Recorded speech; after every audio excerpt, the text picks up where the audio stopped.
민수기 35장 1에서 34절 말씀입니다.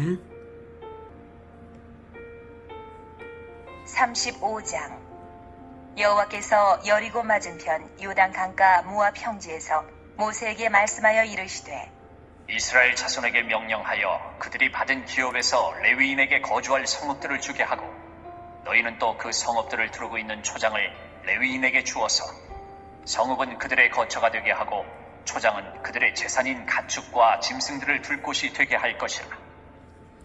사랑하는 형제 여러분, 9월 13일 화요일 새벽 목상에 오신 것을 환영합니다. 26장에서 인구조사를 명하실 때에 인구조사의 목적에는 지파별 인구 수대로 땅 분배하라는 목적이 있었습니다. 지파별 인구 수대로 분배하라는 것인데요. 거기에 레위 지파는 빠졌습니다. 32장에서는 요단강 동쪽에 두 지파 반이 땅을 분배받기로 했고요. 33장에서는 9지파 반이 나눌 땅의 경계를 알려주셨습니다. 거기에 레위 지파의 몫은 없습니다. 그래서 본장에서는 각 지파가 받은 땅의 일부를 레위인들에게 주게 하고 레위인은 그렇게 받은 땅 가운데 6성읍을 도피성으로 지정하게 하셨습니다. 8절까지가 레위인을 위해 땅을 제공하시는 과정이고요. 9절부터는 6개 성읍을 도피성으로 지정하게 하시는 내용입니다. 2절에서 받은 기업에서 레위인에게 거주할 성읍을 주게 하라라고 하고 있는데요. 레위인은 최소한의 거주지조차 기업으로 받지 못한 처지였기 때문에 하나님께서 내리신 명령인데요. 레위 지파에게 이렇게 하시는 의미는 레위 지파의 기업은 오직 여호와다. 다른 걸 의지하지 말고 오직 여호와만 의지하고 살아라, 이런 의미고요. 레위 지파는 그래서 각 지파가 주는 땅들에 가서 사니까 분산 거주가 되죠.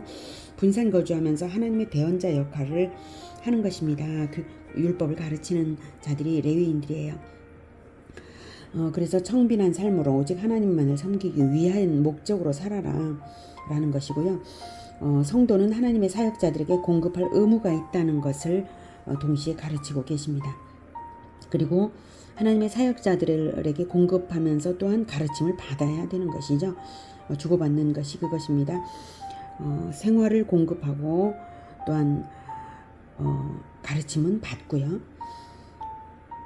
자, 초장을 영구적으로 주셨는데 초장을 레위인에게 주어서 이제 성읍은 거처가 되는데 초장은 재산, 레위인의 재산인 가축과 짐승들 둘 곳이 되게 할 것이라 이렇게 말하고 있습니다. 레위인의 가축들은 백성이 하나님께 바친 11조이고요.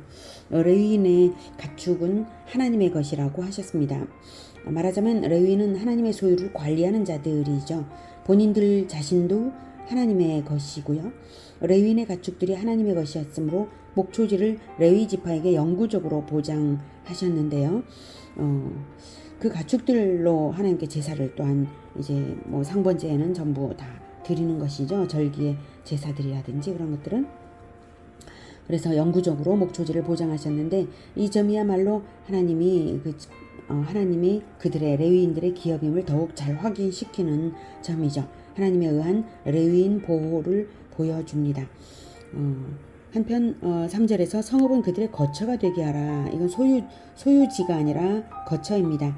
목초지는 매각이 금지되어서 레위 지파의 영원한 기업이 되었지만 가옥과 토지는 그렇지 않습니다. 레위기 25장 32, 34절에 나와 있는 것이고요. 나중에 확인해 보시기 바랍니다. 다만 거처로서 제공받았던 것이고요. 만약 레위인이 다른 지방으로 거주 이전을 원하게 되면 거처는 매각될 수 있습니다. 4절부터 너희가 레위인에게 줄 성읍들의 들은 성벽에서부터 밖으로 사방 1000규빗이라. 성을 중앙에 두고 성밖 동쪽으로 2000규빗, 남쪽으로 2000규빗, 서쪽으로 2000규빗, 북쪽으로 2000규빗을 측량할지니 이는 그들의 성읍의 들이며 너희가 레위인에게 줄 성읍은 살인자들이 피하게 할 도피성으로 6성읍이요 그 외에 42성읍이라. 너희가 레위인에게 모두 48성읍을 주고 그 초장도 함께 주되 너희가 이스라엘 자손의 소유에서 레위인에게 너희가 성읍을 줄 때에 많이 받은 자에게서는 많이 떼어서 주고 적게 받은 자에게서는 적게 떼어줄 것이라. 각기 받은 기업을 따라서 그 성읍들을 레위인에게 줄지니라. 네, 이렇게 성읍을 줄 때에 어느 정도 규모로 줄 것인지를 정확하게 하나님께서 알려주셨습니다. 그런데 이제 번역상의 오류들이 있어요. 성경 여러 번역본들이 있죠. 4절 5절에 나와 있는 4절에서는 사방 1000규빗이라고 나와 있는데 5장에서는 그 사방을 2000규빗, 동쪽으로 2000규빗, 남쪽으로 2000규빗, 2000규빗씩으로 여기서는 말을 하고 있어요. 그래서 4절과 5절이 이제 모순되고 있다는 걸 얼른 보아도 알 수 있고요. 4절에 1000규빗을 개역개정에서는 이렇게 말했지만 개역 한글 새번역 현대내 성경들은 사방 2000규빗으로 번역을 하고 있기 때문에 개역 개정이 이 개역 개정이 틀린 것 같아요. 참고로 알아두시고요. 학자들의 해석이 이 성읍에 주는 그 성읍의 모양 이것을 학자들의 해석이 여러 가지로 이제 해석이 되고 있는데 해석이 세 가지로 보통 이제 대별이 됩니다만 그림을 보면 네, 이런 뭐 여러 가지 모양이다 이렇게 얘기를 하지만 사실 이런 식의 모양은 일반적으로 이런 성읍을 이렇게 모양을 만들 이유는 없는 것 같고요.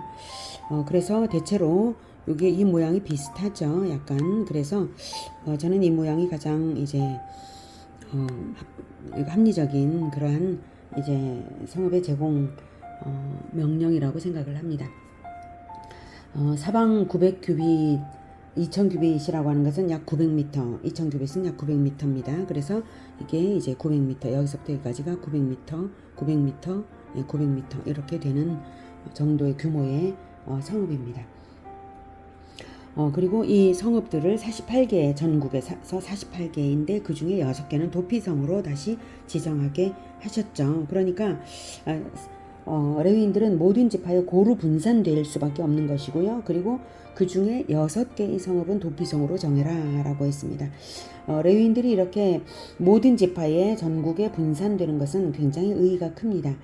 그 의의는 먼저 예언의 실현입니다. 첫 번째 창세기 49장 7절에 야곱의 예언의 성취인데요. 그때는 저주적인 성격의 예언이었어요. 그런데 그것이 저주가 사라져서 전화위복이 된 것입니다. 레위 지파의 경우에 그때 레위와 시므온이 분산 거주한다라고 하는 그러한 예언을 야곱이 내렸었거든요. 근데 이제 분산은 분산인데 이제 복된 분산, 영광스러운 분산이 되는 것이죠. 자, 그 다음에 이것이 왜 시므온과는 달리, 시므온 지파와는 달리 레위 지파에게는 이렇게 영광스러운 전화위복이 될 수 있었는가 하면 출애굽기 32장 28절 29절에 보면 금송아지 사건 때의 헌신과 관련이 있습니다. 그 부분 확인해 보도록 하겠습니다. 먼저 창세기 49장 7절은 그 노여움이 혹독하니 시몬과 레위에 대한 예언이죠. 시몬과 레위의 그 폭력성 때문에 저주를 내리고요.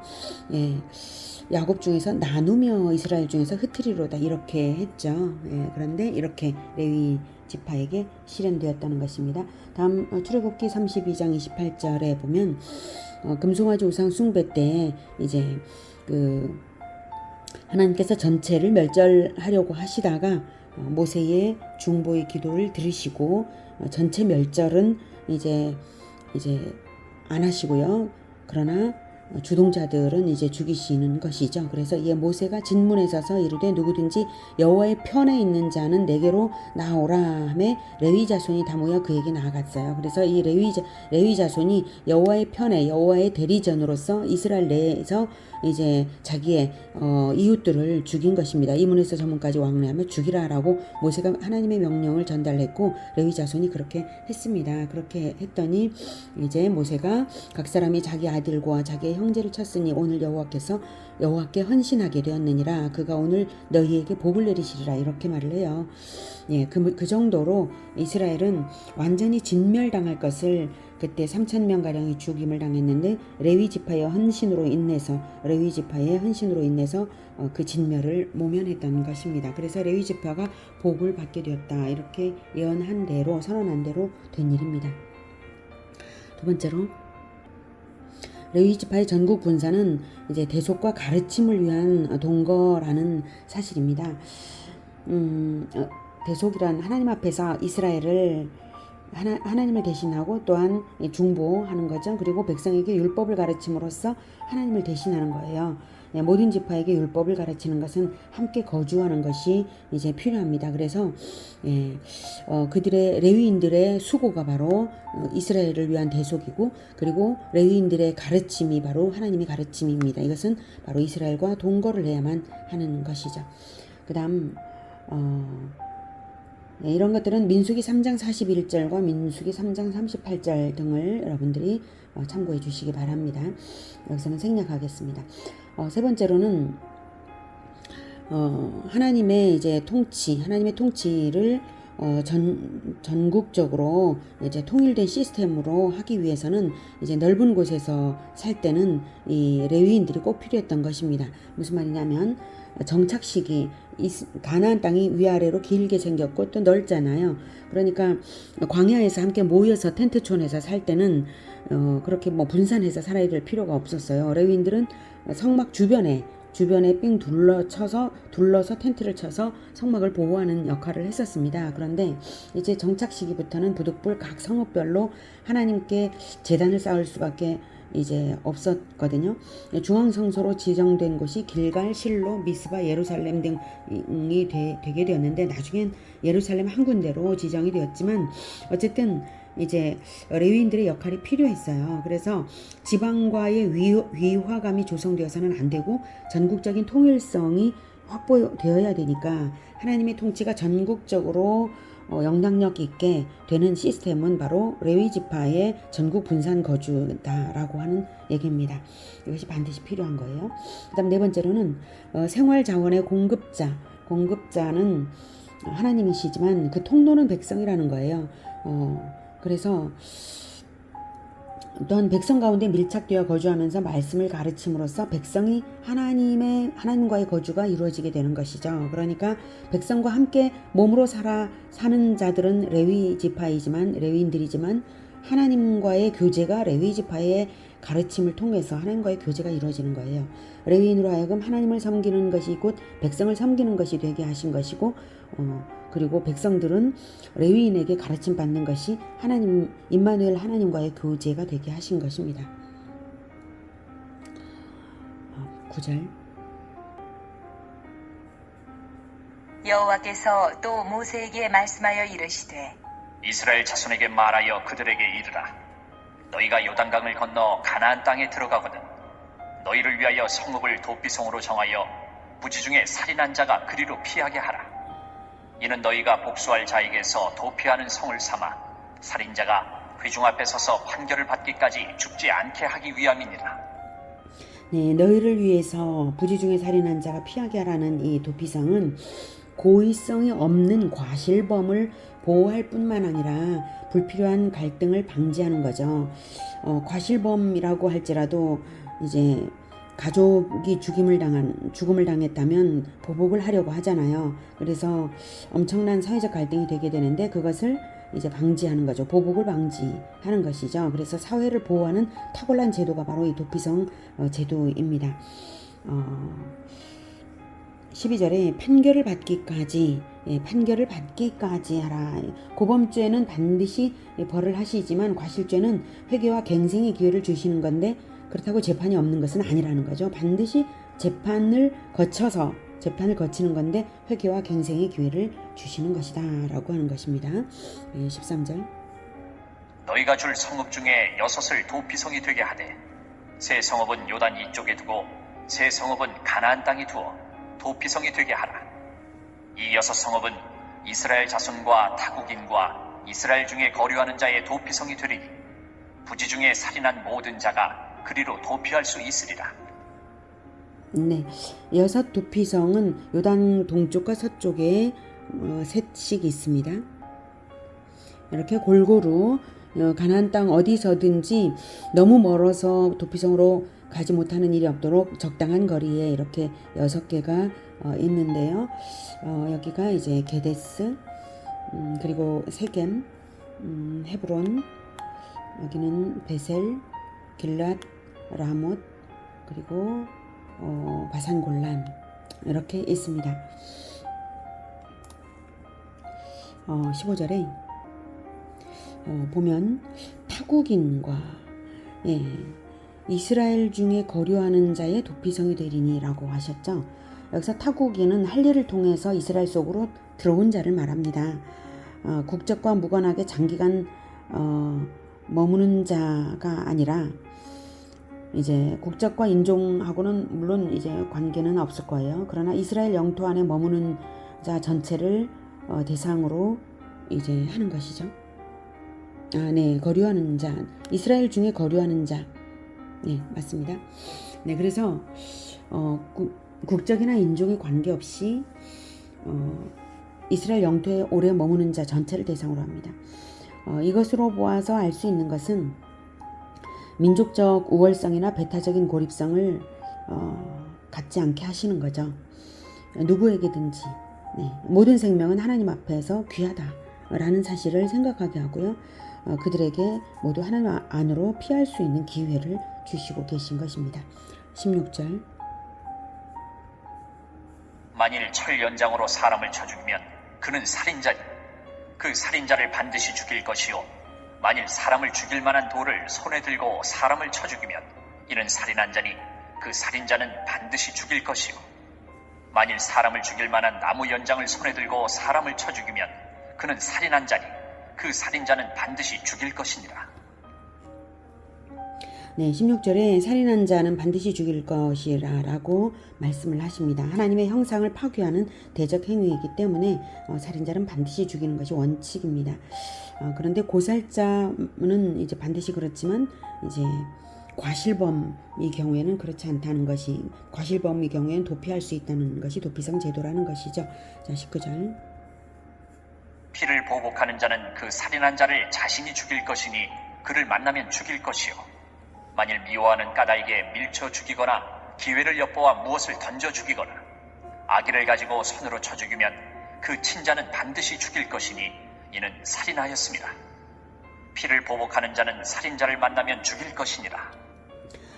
미워하는 까닭에 죽이는 것, 미움은 고살의 근본 원인이죠. 그래서 형제를 미워하는 자마다 살인하는 자라고 성경은 말하고 있습니다. 그래서 미움 자체부터 우리는 반드시 즉각적으로 버려야 할 것입니다. 21절에 피를 보복하는 자라는 말을 하고 있는데요. 이것을 고엘이라고 합니다. 피해자의 가장 가까운 친족이 바로 피를 보복할 권리와 의무를 갖게 되는 것입니다.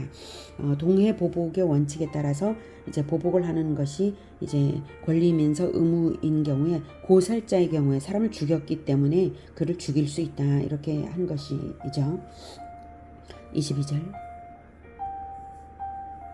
아기가 없이 우연히 사람을 밀치거나 기회를 엿봄이 없이 무엇을 던지거나 보지 못하고 사람을 죽일 만한 돌을 던져서 죽였을 때에 이는 아기도 없고 헤아려 한 것도 아닌즉 회중이 친자와 피를 보복하는 자 간에 이 규례대로 판결하여 피를 보복하는 자의 손에서 살인자를 건져내어 그가 피하였던 도피성으로 돌려보낼 것이요 그는 거룩한 기름 부음을 받은 대제사장이 죽기까지 거기 거주할 것이니라.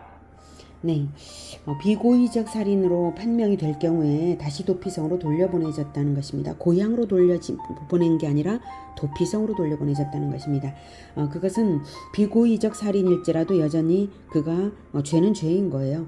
이스라엘 공동체 속에서 더불어 거주할 수 없었다는 것이죠. 도피성 안에서만 살 수 있었어요. 고향은 안 됩니다. 하나님의 보호 아래 있어야 함을 말하는 것입니다. 미워하는 것도 살인이고 비고의적 살인도 범죄인 것을 생각해 보면 영적으로 도피성은 모든 사람에게 필요할 것임을 우리가 다시 알 수 있고 우리들 자신이 바로 이 도피성이 얼마나 필요한 존재들인가 하는 이런 생각이 이제 듭니다.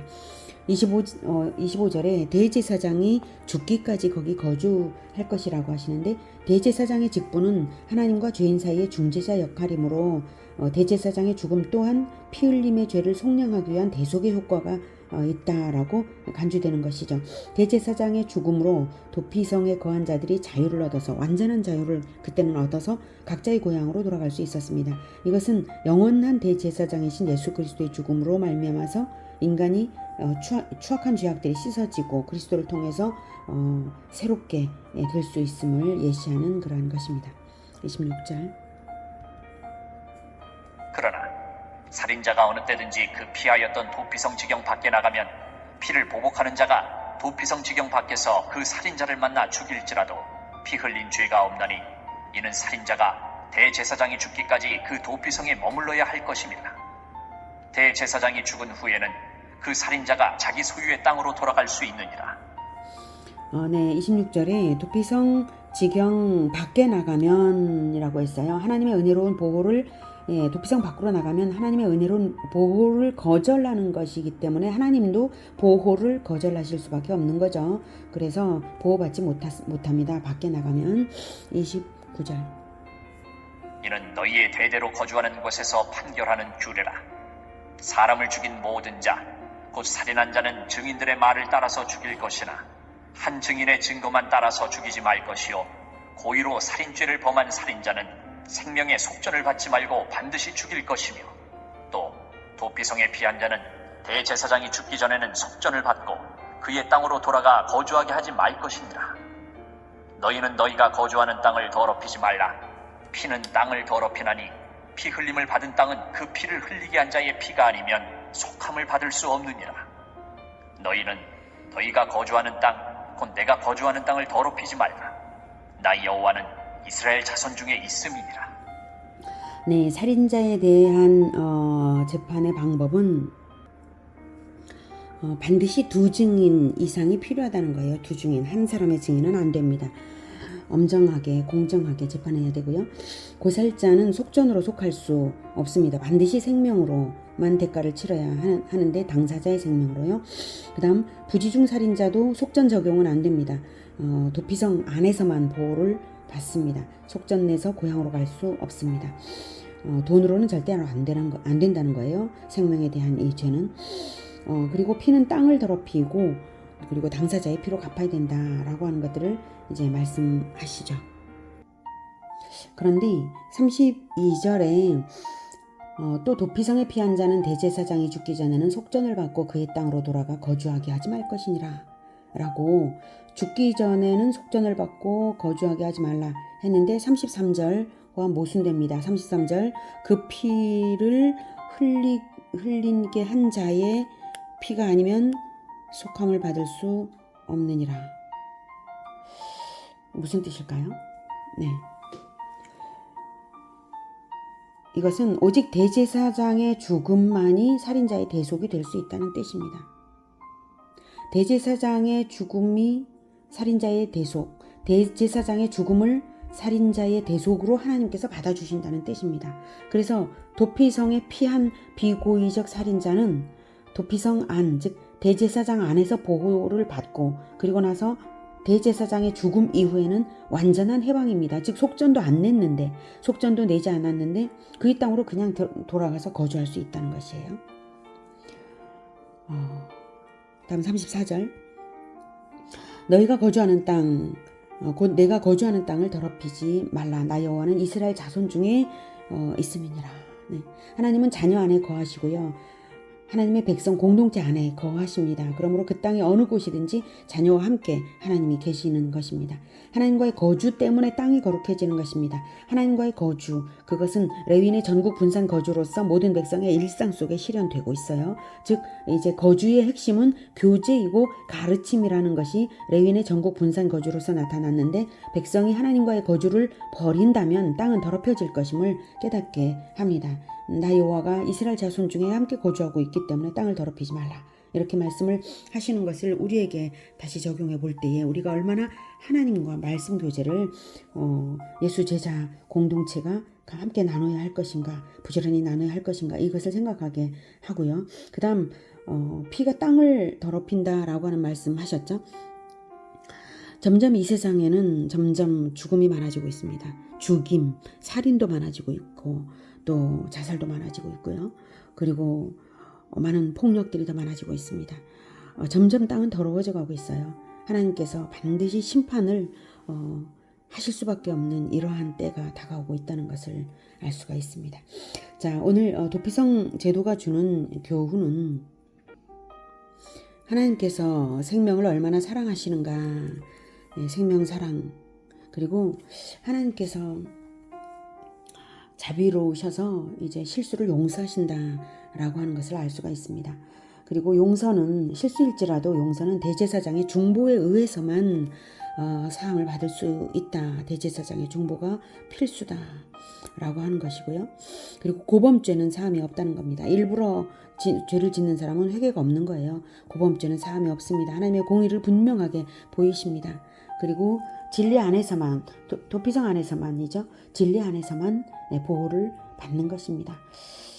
그리고 이 도피성은 공의와 사랑의 완성이죠. 예, 도피성은 대제사장이 도피성을 대표하는 것이죠. 예, 공의와 사랑의 완성을 보여주는 것인데 바로 십자가가 바로 그것입니다. 영적인 도피성이 필요 없는 사람이 있을까요? 영적인 도피성이 필요 없는 기간이 있을까요? 예, 본장의 핵심어는 거주라고 할 수 있습니다. 레위인의 분산 거주, 그러니까 하나님과의 거주를 대표하고 도피성은 거주함으로써 보호를 받고요. 이스라엘 땅이 더럽혀지지 말아야 하는 이유는 하나님이 이스라엘과 거주하시기 때문입니다. 어떻습니까? 레위인은 예수 제자들과도 같고 도피성은 마치 예수 그리스도와 같지 않습니까? 그리스도와 도피성과 그리스도의 공통점을 보자면 하나님께서 도피성을 정하셨습니다. 은혜로, 전적인 은혜로요. 그리스도의 대속을 창세전에 예정하셨다는 사실을 생각나게 하죠. 부지중 살인자가 도피할 수 있습니다. 죄인이 그리스도 안에 도피할 수 있습니다. 안으로 들어오라고 도피성이 있습니다. 그리스도에게 소속되라고 그리스도께서 왕이시고 도피할 수 있습니다. 누구나 피할 수 있습니다. 누구든지 예수님을 믿기만 하면 구원받습니다. 거기에 도피하면. 도피성 안에 있을 때만 구원을 받습니다. 그리스도 안에서만 구원을 받습니다. 빠져나오면 안 됩니다. 밖으로 나가면 안 됩니다. 대제사장이 죽기까지 그의 보호 아래 있게 됩니다. 대제사장인 그리스도의 긍휼로 인해 가지고 대제사장이신 예수님의 죽음으로 인해서 완전히 또한 우리의 죄가 해방이 되었습니다. 대제사장의 죽음으로 자기 땅에 완전히 돌아가는 것, 그리스도의 죽음으로 인한 구원과 자유를 우리에게 완전히 주셨습니다. 예수님은 우리의 도피성이십니다. 결코 도피성 밖으로 나가서는 안 될 죄인들이 바로 우리들입니다. 예수님의 죽으심으로 우리는 해방을 얻었지만 그것이 예수님 밖으로 나가라는 해방이 아니라 예수님 안에 있음으로 말미암아 죄로부터 해방된 자유입니다. 이제는 다시 죄를 지을 수 없고 마귀에게 속을 수 없습니다. 혹시 마귀에게 시험당하여서 잠시 속은 일이 또 있다면 속히 도피성 안으로 되돌아오십시오. 먼저는 죄를 고백하여서 수용을 받으시고 도피성 안에서의 안전과 자유를 누리는 우리 모두가 되기를 기원합니다. 또한 교회 공동체는 사랑의 도피성과도 같은 교제 공동체가 되어야 하겠습니다. 예수 제자는 레위인들처럼 세상 가운데서 교제하는 거룩한 제자가 되어야 하겠습니다. 세상에서 마귀에게 쫓겨 들어오는 모든 죄인들을 문턱없이 맞이할 수 있도록 준비된 도피성 공동체가 되기를 기원합니다. 기도하겠습니다. 하나님, 우리를 레위인과 같이 사람들과 섞여 살도록 하셨습니다.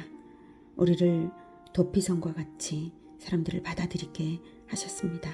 우리의 도피성이 되신 예수님께서, 우리의 대제사장이신 예수님께서 생명으로 우리를 보호하시고 생명으로 우리를 자유를 주셨으니 우리가 죄로부터의 자유를 육신을 위해 쓰지 않고 오직 하나님을 위하여 사용하며 거룩한 교제를 위하여 사용하며 거룩한 거주, 하나님의 거주가, 하나님 안에 거주하는 그 거주가 늘 있도록 일하겠습니다.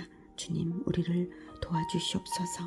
늘 우리를 도피성 안에 있게 하시고 우리의 공동체가 도피성 공동체가 되게 하여 주시옵소서. 예수님의 이름으로 기도드립니다. 아멘. 이어지는 시간은 개인 기도 시간입니다.